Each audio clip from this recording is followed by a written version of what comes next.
Assalamualaikum warahmatullahi wabarakatuh. Perkenalkan, nama saya Irwanto Kusumo Wibowo. Saya dengan NIM D400-200-172. Saya dari kelas pengukuran besaran listrik kelas H. Di sini saya akan menjelaskan apa itu jembatan Wheatstone. Jembatan Wheatstone adalah sebuah istilah untuk jembatan khusus dalam elektronik. Ini memiliki kegunaan untuk memperoleh ketelitian dalam melaksanakan pengukuran terhadap suatu tahanan ukuran listrik yang nilainya relatif kecil sekali. Umpamanya saja suatu kebocoran dari kabel tanah atau konsleting listrik dan sebagainya. Bisa kita lihat, ini di sini saya mempunyai rangkaian jembatan Wheatstone. Ini dengan resistor-resistornya. Resistor sebelum itu saya jelaskan dulu ya variabel resistornya. Itu adalah 1A kilo ohm. A ini adalah A sama dengan digit terakhir NIM, yaitu A sama dengan 2. Nah, untuk variabelnya ini 1A itu adalah 2 ohm, 2A 4 ohm, 4A 8000 ohm, 8A dan adalah 16000 ohm. Dan yang terakhir adalah NIM kilo ohm. NIM ini diambil dari 2 digit terakhir NIM ya. Nah, NIM saya 72, maka ini 172, maka kita ambil 72-nya yaitu 72.000 ohm. Nah, di sini bisa kita lihat ya, ini rangkaiannya di rangkai campuran seri dan paralel. Untuk sumbernya kita menggunakan sumber DC 12 volt. Nah, di sini saya mempunyai percobaan rangkaian. Bisa kita lihat ya. Ini percobaannya sebenarnya sama saja, menggunakan 12 volt dan menggunakan rangkaian yang sama. Tapi bedanya di sini saya ini tambahkan voltmeter dan ampermeter. Nah, sebenarnya sama ya rangkaiannya, kita lihat sama saja dengan sumber 12 volt. Sebelum saya jelaskan rangkaiannya ini, saya jelaskan dulu catatan untuk rangkaian itu bisa disebut jembatan Wheatstone, yaitu adalah R3 sama dengan R3 kali R4 sama dengan R5 kali R2. Ini untuk persyaratan pertama. Untuk persyaratan kedua adalah volt A sama dengan volt B. Untuk persyaratan ketiga, volt A dikurangi volt B sama dengan 0 volt. Untuk persyaratan keempat, ampere A dikurangi ampere B sama dengan 0 ampere. Dan untuk persyaratan kelima itu adalah volt AB sama dengan 0 volt.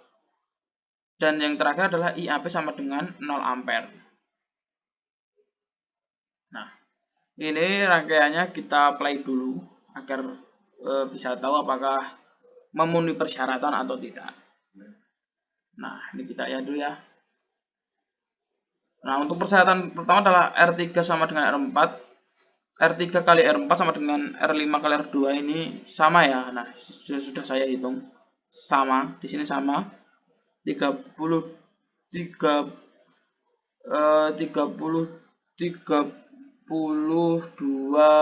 juta. Untuk persyaratan kedua adalah volt A sama dengan volt B. Kita lihat dulu volt A 8 volt dan volt B 8 volt. Jadi sama ya. Untuk persyaratan kedua sama. Benar. Untuk persyaratan ketiga adalah volt A min volt B sama dengan 0 volt. Jadi di sini 8 volt dikurangi 8 volt sama dengan 0 volt. Jadi untuk persyaratan ketiga juga betul kita memenuhi syarat. Untuk persyaratan keempat adalah ampere A dikurangi ampere B sama dengan 0 ampere. Nah, kita lihat di sini. ampere A-nya. Sini 0,08 ampere dan ampere B-nya 0,80 ampere. Nah, di sini kita kurangi saja 0,8 dikurangi 0,8 yaitu adalah 0 ampere. Jadi kita memenuhi syarat untuk persyaratan yang kelima, dan persyaratan keempat ya. Untuk persyaratan kelima adalah volt AB sama dengan 0 volt. Nah, kita lihat volt AB. Nah, di sini 0 volt ya. Jadi memenuhi syarat ya untuk persyaratan kelima, dan persyaratan terakhir adalah IAB sama dengan 0 ampere. Nah, kita lihat dulu. Nah, kenapa kok di sini 0,01? Nah, ini mungkin karena sistemnya ya. Ini karena kita menggunakan program. Karena 0,01 itu sangat kecil nilainya. Ini bisa kita bulatkan saja ke 0, karena ini juga kita nggak praktis secara langsung. Untuk langsung saja saya akan menjawab pertanyaan-pertanyaan yang sudah diberikan untuk menghemat waktu. Yang pertama adalah pertanyaan pertama. Apa yang terjadi jika R3 kali R4 tidak sama dengan R5 kali R2? Nah, untuk permasalahan ini, kalau kita nanti untuk memasang resistornya itu tidak sama, itu maka tidak bisa dikatakan dengan jembatan Wheatstone. Nah, jadi untuk pemasangan resistornya ini harus sama. Kita harus memilih resistor dengan apabila kita kalikan R3 dan R4 sama dengan R5 kali R2. Kalau tidak sama ya itu bukan jembatan Wheatstone. Mengapa besaran FAB dan IAB sama dengan 0? Nah, karena FAB itu diperoleh dari volt A dikurangi volt B sama dengan 0. Nah, kita lihat. Nah, di sini kan ada volt A kurangi volt B sama dengan 0. Nah, itu adalah persyaratan. Dan IAB itu kita perlu dari IA dikurangi IB sama dengan 0. Itu adalah itu persyaratan. Itu persyaratan yang ada di jembatan Wheatstone. Nah, ini IA dikurangi IB sama dengan 0. Jika besaran FAB dan IAB tidak sama dengan 0, maka apa masih dapat dikatakan jembatan Wheatstone? Karena itu persyaratan itu adalah persyaratan mutlak, maka tidak bisa kita katakan dengan jembatan Wheatstone. Jika IAB dan FAB itu tidak sama dengan 0, itu biasanya terletak dari persyaratan satu tidak terpenuhi, maka persyaratan semua juga tidak terpenuhi. Kalau dari persyaratan satu ini bisa terpenuhi, maka yang lainnya ini otomatis akan ikut, gitu loh.